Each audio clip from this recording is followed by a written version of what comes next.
Thank you so very much, everyone, for tuning in to this one and done. This is going to be a quick reaction to Alyssa Childers sitting down with Michael Kruger to discuss whether or not the non-believer, the non-Christian, has a foundation for his or her moral claims. So basically, is God's law objectively true?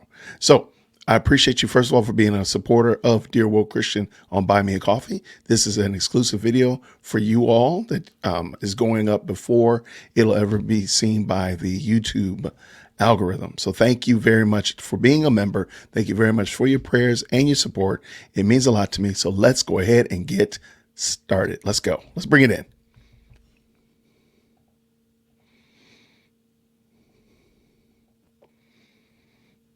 All right, and this is going to be just a short segment. The full video link will be down in the description as well. But this was a section where they talked about this topic, and I thought it was really meaningful, so I want to talk about it with you all. Let's go.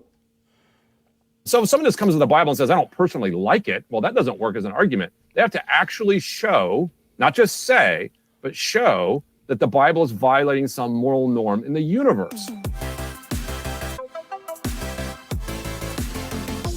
You just said something really powerful. It's not just the facts, but what they find acceptable.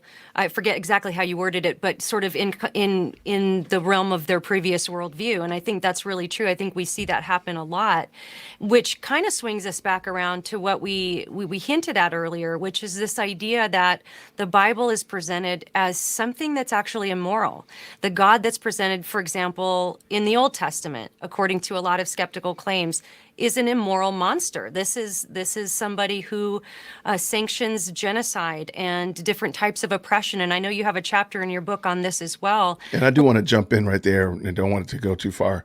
She's making a great opportunity for us to talk about. We've seen this as I've been dealing with atheists and addressing them. You hear this moral monster argument, and it's very rare. Now, they'll say something like God doesn't exist. You do hear that, but more times than not, if we went through all of the comments and kind of decided and parsed them out, more of the arguments are that God is immoral, that he condones slavery or genocide or incest or rape or whatever, fill in the blanks, whatever that stuff that Brandon was talking about from Mind Slip. So it doesn't matter. It's whatever they think is correct, whatever they think is right, or dare I even say moral. So let's keep it going.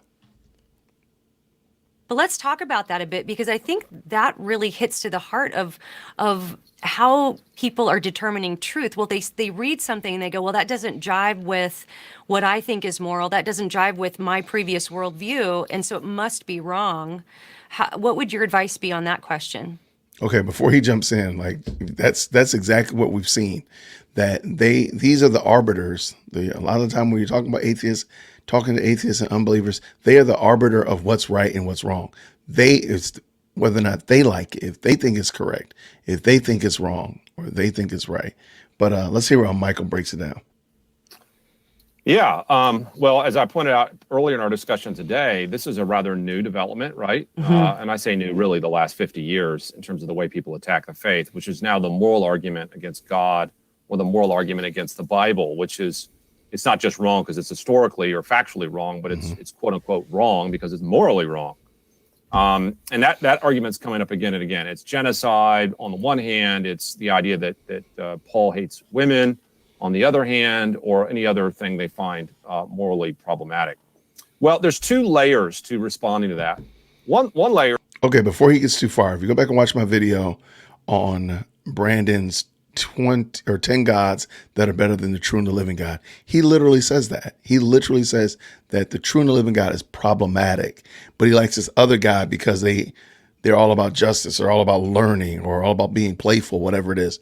These are his own determinants. These are his own things that he thinks that make the other, that makes the true and living God seem immoral or not acceptable because of the things that he likes and what he doesn't like. Let us continue. Is to deal with the actual objection and show that they're probably not reading the text correctly or really understanding the internal biblical logic. So on genocide, for example, that's so misunderstood and misconstrued. I think a lot of headway can be made just helping people understand what God is actually commanding, why he's commanded, and how God works when he deals with sin in the world and how judgment works and so on. That's part of the issue.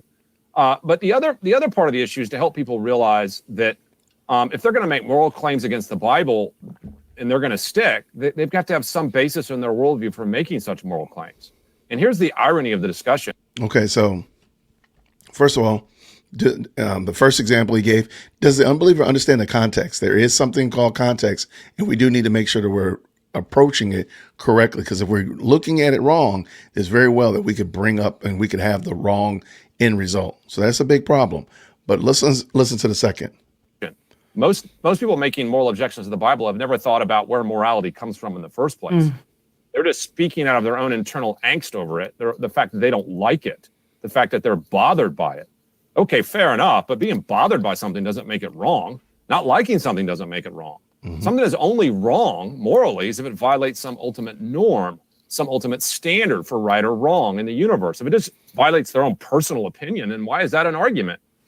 So if someone just comes to the Bible and says, I don't personally like it, well, that doesn't work as an argument. They have to actually show, not just say, but show that the Bible is violating some moral norm in the universe, so that God of the Bible is actually breaking some moral law. Now, of course, that just backs the question up one notch, which is where do these moral laws come from? There we go. And we saw that on Brandon's video from Mind Slip. Does God keep his own moral law? The 20 ways that God violates his own moral law. And we see here, God is above his law. And we talked about that. So that's kind of we've already danced that dance. But I do want to just point out that that's something that we should bring up to people. Like, where does moral law come from? Where does law and morality and such ultimately come from? Let's go. The irony is that the non-Christian has never asked that question. He's never forced to account for where moral norms come from. My point in the book is simply ask that question.